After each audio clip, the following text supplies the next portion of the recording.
Bon, il y a aussi l'argument des gens, et j'adore cet argument-là. Je préfère l'immobilier, mais j'adore l'immobilier aussi. Michael Ravaneda, moi, analyste financier, comment je peux dire que l'immobilier, c'est un mauvais investissement? C'est un excellent investissement. Mais les gens oublient qu'il existe un monde de possibilités au-delà de l'immobilier.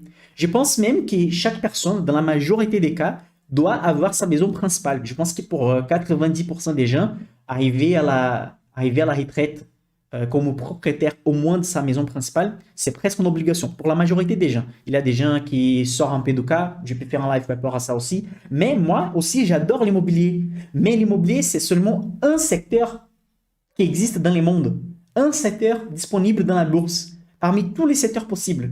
Et la question principale, vous pensez que l'immobilier, c'est le secteur le plus rentable qui existe dans le monde? Bien sûr que non.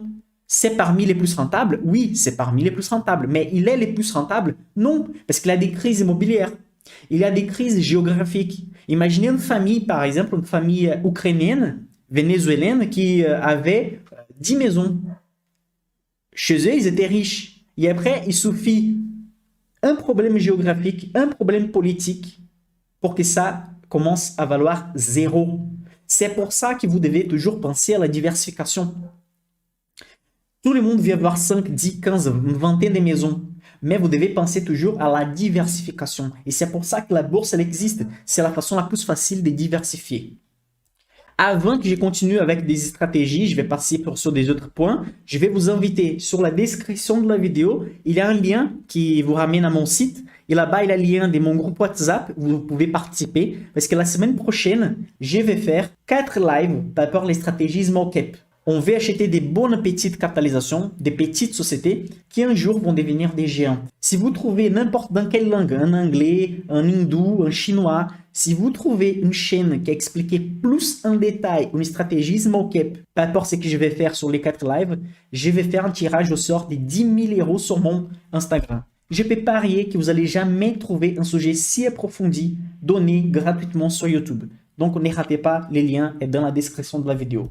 Et si vous avez la rentabilité, entre guillemets, c'est les tops des secteurs depuis 2007 jusqu'à 2020, vous avez en rose les real. Real, c'est real estate en anglais. Okay? Donc, real estate, c'est immobilier. Donc, c'est en rose. Par exemple, en 2010, c'est le secteur qui a plus gagné avec 32%. Mais vous allez remarquer que l'immobilier, il n'est pas le secteur le plus rentable. Si vous comparez même au carré blanc, qui c'est la moyenne du marché américain, vous allez voir que la moitié des années, ils n'ont même pas battu la moyenne du marché. Donc, si on fait la moyenne de tous les secteurs, l'immobilier, la moitié d'année, n'arrive même pas à battre la moyenne du marché. Qu'est-ce que je vais dire avec ça?